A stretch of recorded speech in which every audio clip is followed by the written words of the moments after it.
നമസ്കാരം. Raf talk ഫുട്ബോളിലേക്ക് അവർക്കും സ്വാഗതം. ക്രിസ്ത്യാനോ റൊണാൾഡോ തൻ്റെ ശരീരം വളരെ മികച്ച രൂപത്തിൽ പരിപാലിക്കുന്നയാളാണ്, നമുക്കറിയാം അത്. ഇപ്പോൾ ഈ വെക്കേഷൻ സമയത്തും അദ്ദേഹം നന്നായിട്ട് വർക്കൗട്ട് ചെയ്യുന്നു. അതിൻ്റെ ചിത്രങ്ങൾ അദ്ദേഹം പങ്കുവച്ചിട്ടുണ്ട് ഇൻസ്റ്റാഗ്രാമിലൊക്കെ. നല്ല ഷേപ്പിൽ അദ്ദേഹം നിൽക്കുന്നു, ഡൺ എന്ന് പറഞ്ഞുകൊണ്ടൊരു ചിത്രം അദ്ദേഹം പങ്കുവെക്കുകയൊക്കെ ചെയ്തു. വലിയ രൂപത്തിൽ അത് വൈറലായി. എന്നാൽ അർജന്റീൻ മാധ്യമം TYC സ്പോർട്സ് അതിന് മറ്റൊരു മാനം കൊടുക്കുന്നു. ലിയോ മെസ്സിയെ നേരിടാൻ ക്രിസ്ത്യാനോ റൊണാൾഡോ തയ്യാറെടുക്കുന്നു എന്നാണ് അവരതിന് ടൈറ്റിൽ കൊടുത്തത്. ഇറ്റ് ഡസൻ സ്റ്റോപ്പ് എന്ന് പറഞ്ഞുകൊണ്ട് അവർ കൊടുക്കുന്നു. ക്രിസ്ത്യാനോ റൊണാൾഡോ അദ്ദേഹത്തിൻ്റെ ഹാർഡ് ട്രെയിനിങ് നടത്തിയിരിക്കുകയാണ്. ലിയോ മെസ്സിയെ ഫേസ് ചെയ്യുന്നതിന് മുമ്പായിട്ട് അദ്ദേഹം ഒരുങ്ങിയിരിക്കുന്നു എന്ന തരത്തിലാണ് അവർ ഈ വാർത്ത കൊടുത്തിരിക്കുന്നത്. എന്നിട്ട് അവർ വിശദീകരിക്കുന്നുണ്ട്. ലിയോ മെസ്സിയെ നേരിടാൻ വേണ്ടി പോവുകയാണ് ക്രിസ്ത്യാനോ. ഇപ്പം കൃത്യമായിട്ടുള്ള ഒരു സിഗ്നൽ ലയണൽ മെസ്സിക്ക് അദ്ദേഹം നൽകിയിരിക്കുന്നു എന്നാണ് വാർത്ത കൊടുക്കുന്നത്. പിന്നെ ഫെബ്രുവരി 1 മത്സരം. അർജന്റീന സമയം 3 മണിക്കാണ്, ഉച്ചതിരിഞ്ഞ് 3 മണിക്കാണ് അൽ നസറും ഇന്റർ മയാമിയും തമ്മിൽ അൽ നസറിന്റെ മൈതാനത്ത്, അതായത് സൗദി അറേബ്യയിൽ റിയാദിൽ വെച്ചിട്ട് ഏറ്റുമുട്ടുന്നത്.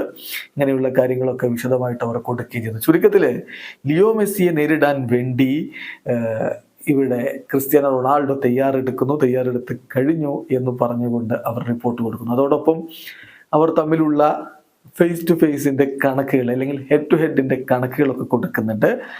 ഡീറ്റെയിൽഡ് ആയിട്ട് നോക്കുമ്പോൾ മെസ്സി ബാഴ്സലോണയ്ക്ക് വേണ്ടി 672 മത്സരങ്ങൾ കളിച്ചു, 672 ഗോളുകൾ അടിച്ചു. PSG-ക്കായിട്ട് 32 ഗോളുകൾ അടിച്ചു. ഇന്റർ മയാമിക്കായിട്ട് 11 ഗോളുകൾ അടിച്ചു. അർജന്റീന ടീമിനായിട്ട് 106 ഗോളുകൾ അടിച്ചു. 821 ഗോളുകളാണ് ലയണൽ മെസ്സിയുടെ പേരിലുള്ളതെന്നും ക്രിസ്ത്യാനോ റൊണാൾഡോക്ക് സ്പോർട്ടിംഗ് ലിസ്ബണിന് വേണ്ടി 5 ഗോളുകൾ, യുണൈറ്റഡിനായിട്ട് 145 ഗോളുകൾ, റയൽ മാഡ്രിഡിന് 450 ഗോളുകൾ, യുവന്റസിന് 101 ഗോളുകൾ, അൽ നസറിന് 44 ഗോളുകൾ, പോർച്ചുഗീസ് ദേശീയ ടീമിന് വേണ്ടി 128 ഗോളുകൾ, അങ്ങനെ 873 ഗോളുകൾ ഉണ്ടെന്നുമുള്ള കണക്കൊക്കെ അവർ കൊടുക്കുന്നുണ്ട്. എന്തായാലും ആ ഒരു റിവൽറി, മെസ്സി ക്രിസ്ത്യാനോ റിവൽറി ഒന്നുകൂടി പെരുപ്പിക്കാനുള്ള ശ്രമത്തിലാണ് TYC സ്പോർട്സ് എന്നർത്ഥം. ഈ 2 ലെജൻഡുമാർ തമ്മിൽ നേരിട്ട് ഏറ്റുമുട്ടാൻ പോവുകയാണ് ഫെബ്രുവരിയിൽ. എന്തായാലും അൽ നസറിന്റെ മത്സരങ്ങളുടെ കാര്യത്തിലേക്ക് വരികയാണെങ്കിൽ, അൽ നസർ അടുത്തതായിട്ട് ഏറ്റുമുട്ടാൻ പോകുന്നത് ചൈനീസ് ക്ലബ്ബുകൾക്കെതിരെയാണ്. ജനുവരി 24 ചൈനയിൽ വെച്ചിട്ട് അവർ ഷാങ്ഹായ് ഷെൻഹോക്കെതിരെ കളിക്കും. അതിനുശേഷം ജനുവരി 28 ഷെജിയാങ്ങിനെതിരെ അൽ നസർ കളിക്കുന്നുണ്ട്. അത് കഴിഞ്ഞിട്ട് അവർ തിരികെ സൗദി അറേബ്യയിലേക്ക് തന്നെ എത്തും. ഫെബ്രുവരി 1 അൽ നസറും ഇന്റർ മയാമിയും തമ്മിലുള്ള പോരാട്ടം. അന്ന് മെസ്സിയും ക്രിസ്ത്യാനോയും നേർക്ക് നേർ വരും. വീഡിയോ അവസാനിക്കുന്ന ഫുട്ബോൾ ലോകത്തെ കൂടുതൽ വിശേഷങ്ങളുമായി റാഫ് ടോക്സ് എത്താം.